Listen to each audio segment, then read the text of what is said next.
प्यारे बच्चों एवं शिक्षक साथियों, मेरे अभिभावकों, वतन हिंदी में आप सभी का स्वागत है। मैं निरंतर ये प्रयास कर रहा हूं कि सफलता के सोपान के माध्यम से हम लोग कुछ ऐसी चर्चा पर चर्चा करें जो हमारे बच्चों के लिए उपयोगी सिद्ध हो। इसी श्रृंखला में चूंकि मुझे ऐसा आभास होता है कि ये बातें जीवन के लिए छोटी जरूर होती हैं, लेकिन जीवन को उच्चता प्रदान करने के लिए बड़ी महत्वपूर्ण होती हैं। बच्चों, ये छोटी छोटी बातें जो कहानियों के माध्यम से, प्रेरक प्रसंगों के माध्यम से आप तक पहुंचाने की मेरी कोशिश रहती है, लेकिन ये बातें हमें उच्चता की ओर अवश्य ले जाती हैं, हमारे संघर्षों को कम करती हैं और संघर्षों से लड़ने की प्रेरणा देती हैं। बच्चों, एक छोटी सी बात याद मुझे आ रही है। मैंने बहुत पहले पढ़ा था, एक गांव में एक वटवृक्ष था, इसे आप बरगद का पेड़ कहते हैं। बड़ा विशाल था। जीवन भर गांव के सारे लोग उस वटवृक्ष से छाया प्राप्त करते रहे, उसका उपयोग करते रहे। समय के साथ साथ वटवृक्ष सूखने लगा, उसकी लताएं समाप्त हो गईं, पक्षियों का आशियाना समाप्त हो गया और वो एक दिन आया कि वो वटवृक्ष पूर्ण रूप से सूख गया। गांव के लोगों ने विचार किया कि क्यों ना इसको काट करके और जो हमारे गांव के जो गरीब लोग हैं, निर्धन लोग हैं, उनकी झोपड़ियों का निर्माण किया जाए, उनके आवास की व्यवस्था की जाए।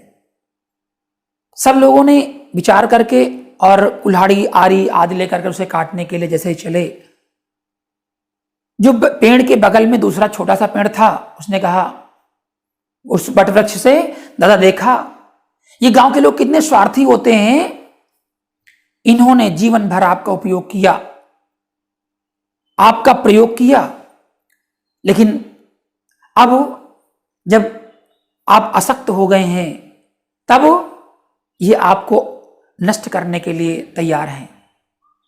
उस वृक्ष ने जो कहा बड़ा ही महत्वपूर्ण है। उसने कहा कि नहीं बेटा, ऐसा नहीं है, ये लोग हमारा उपयोग किए, लेकिन जीवन उसी का धन्य होता है जो इस संसार में ना रहने के बाद भी दूसरों के काम आता है। मेरा अस्तित्व समाप्त हो जाएगा इस पेड़ के रूप में, लेकिन घर में विभिन्न प्रकार की उपयोगिता में मेरा प्रयोग किया जाएगा और ये मेरे लिए धन्यता की स्थिति होगी। बच्चों, जीवन की ऐसी स्थितियां आती हैं जो लोग दूसरों को सुख देने में सुख की अनुभूति कर लेते हैं, लेकिन आज समाज की स्थिति अलग हो गई है। हम दूसरों को दुख में देख करके सुख की अनुभूति कर रहे हैं। एक स्थिति होती है विचारों की, हमें अपने विचारों को इस प्रकार से रखना है कि जहां पर हम रहें ना रहें, लेकिन हमारा अस्तित्व, हमारे विचार इस संसार में सदैव रह जाते हैं। और व्यक्ति जीवन से श्रेष्ठता तभी प्राप्त करता है क्योंकि उसके विचारों में जब उच्चता होती है। बच्चों, इसलिए अपने जीवन को सार्थक बनाने के लिए कहीं ना कहीं इन छोटे छोटे प्रसंगों को, इन उद्देश्यों को आप अपने जीवन में उतारें, उनका अनुसरण करें।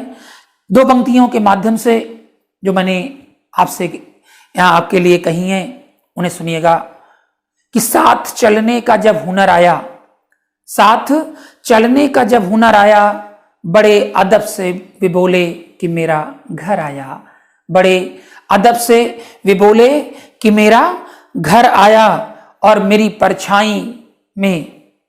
परछाई भी तन्हाई में करे कोशिश। सुनिएगा कि मेरी परछाई भी तन्हाई में करे कोशिश, टूटा अपना ही वहम था न कोई नजर आया, टूटा अपना ही वहम था ना कोई नजर आया, साथ चलने का जब हुनर आया, बड़ी अदब से वे बोले कि मेरा घर आया। मेरा घर आया। बहुत बहुत धन्यवाद है, धन्यवाद है।